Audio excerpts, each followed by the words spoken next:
ang underrated na napaka-overrated na Magic Knight sa Clover Kingdom. Ang mga mahihinang nilalang subalit hindi mo akalaing kayang magpawindang sa lahat ng mga Black Clover fans. Sa mundo ng Black Clover ay hindi lahat biniyayaan ng malakas na magic. Katulad ng ating pag-uusapan ngayon na isang mga mahihinang Magic Knight subalit nagkaroon ng pambihirang kakayahan na kayang talunin kahit gaano pa kalakas ang kalaban. Sa videong ito ay ating pag-uusapan sina Magna at Zora na mayroong simpleng magic subalit napaka-overrated compare sa lahat ng mga simple. Lalo na dito kay Zora na hindi mo akalaing ito pala ang kanyang tunay na magic. Kaya huwag mo sanang kalimutang mag-like, comment at mag-subscribe sa ating YouTube channel dahil magsisimula na tayo mga Lods.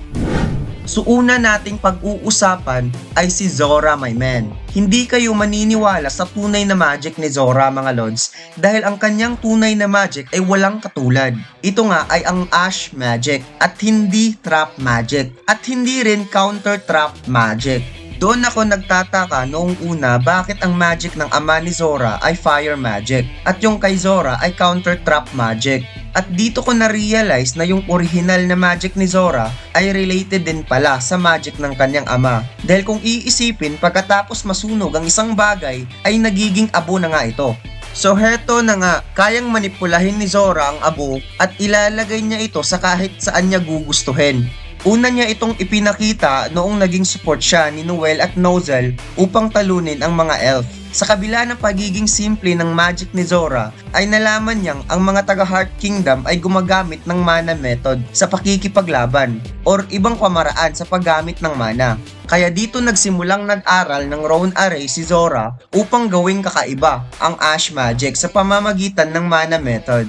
Sinabi ni Zora na may advantage ang pagiging mahina ng kanyang magic dahil kapag naglalagay siya ng runes sa paligid ay hindi ito kaagad mawawala at hindi ito nararamdaman ng kalaban. Sa pag-aaral ng runes ay nakagawa si Zora ng pambihirang idea upang palakasin ang kanyang Ash Magic. At ito nga yung nagbibigay angas kay Zora na parang ang lahat ng nakakalaban niya ay hindi siya natatakot. Kahit ang vice captain ng Purple Orca na si Zerx Lugner na tinalo niya in just a single blow. At kahit si Mereoleona ay nagawa niyang i-disrespect upang subukan ang bangis ni Mereoleona. Nakagawa ng isang idea si Zora sa pamamagitan ng Ash Magic gamit ang mana method ay nakagawa siya ng isang counter trap magic na kayang ibalik ng doble ang atake ng kalaban. Since kaya niyang manipulahin ang Ash Magic at ilalagay niya ito sa kahit saan niya gugustuhin ay doon niya isi-set up ang counter trap gamit ang Ash Magic. Kaya sa Royal Knight Selection Exam ay nagtataka tayong lahat kung bakit nagagawa ito ni Zora since hindi pa natin alam kung ano ang mana method dahil huli na nga na ipinakilala sa atin ang mana method doon sa Heart Kingdom. Gamit ang magic na ito ay nagawang harapin ni Zora ang pinakamalakas sa lahat. Walang iba ang King of Devil, Lucifero. Sa tulong na rin ng Sealing Magic ni Sekri. Sa pamamagitan ng Counter Trap Magic ay nagawang maibalik ni Zora ng doble ang lakas ng suntok ni Lucifero. Subalit hindi kinaya ng braso ni Zora ang banggaan ng kanilang lakas. Kaya nagkapunit-punit ang balat ng kanyang braso sa sobrang lakas ng kanilang salpukan. Mahilig ka bang manood ng NBA, PBA at maglaro ng games? Alam mo bang ang 1xBet ang pinakasikat na betting company sa buong mundo? Pindutin lamang ang link sa description o comment section upang makapag-register. Gamit lamang ang ating promo code JustTypeMac para makatanggap ng 6,000 pesos of your first deposit. Pwede kang mag-cash in, cash out gamit ang GCash, Pimaya at iba pa. Kaya ano pang hinihintay mo, mag-register ka na. Ang pangalawa mga Lods, walang iba kundi si Magna Senpai. Ang magic ni Magna ay Fire Magic. Hindi sa lahat ng pagkakataon na mabibiyayaan ang isang tao na mabigyan ng malakas na mana, lalo na kapag isa itong peasant o mambubukid. Hindi katulad ni Mereoleona, Fugelion at Leopold na mayroong malakas na Fire Magic dahil sa pagiging maharlika nito. Sa case ni Magna, as a peasant ay limited lamang ang kanyang mana. Noong pumunta si Magna sa Heart Kingdom upang magpaturo kung paano gamitin ang mana method, ay hindi siya tinanggap dahil ang kanyang magic ay masyadong mababa. Nakaisip si Magna kung sino ang lalapitan niya upang lumakas, at ito nga ay walang iba kundi si Zora Idol. Nagmamakaawa siya kay Zora upang magpaturo kung paano ginagawa ni Zora ang counter trap magic, since pareho lang naman silang mambubukid na may mababang magic. Naaalala ni Zora ang kanyang ama na isang mamubukid na mayroong fire magic katulad ni Magna. Dinala ni Zora si Magna sa kanyang secret base na mayroong napakaraming papel patungkol sa mga rune. Ang runes mga lods ay isang ancient Germanic words na kapag i-construct nila ito ay magkakaroon ng kakaibang kapangyarihan depende sa gusto mo.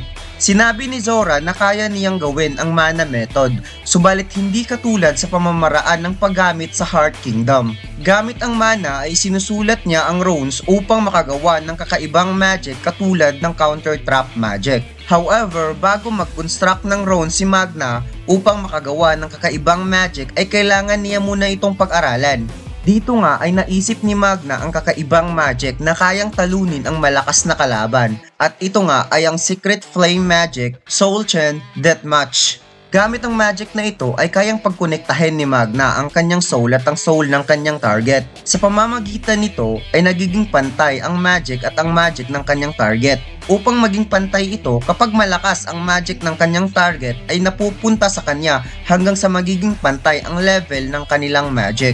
Napaka-effective ang naisip ni Magna dahil parang ginawa talaga niya ito upang talunin lamang si Dante. Maihahambing natin ang magic na ito sa ulti ni Legend Commander. Sa laban na ito ay minaiging hindi ginamit ni Magna ang kanyang mga magic attack, sa halip gumawa lamang ito ng creation magic upang ilagay sa kanyang kamao at makipagbugbogan kay Dante.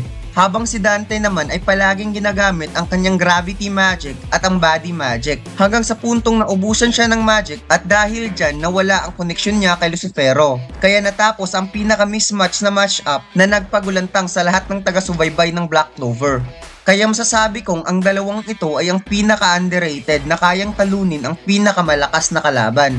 Lalo na kay Zora na ngayon ko lang nalaman ang kanyang tunay na magic, ang Ash Magic. Kaya napaisip talaga ako ng saglit kung ano ang magagawa ng Ash Magic. Siguro lalagyan niya ng Ash ang mata ng kalaban. Mas malala pa pala itong si Zora kaysa kay Magna.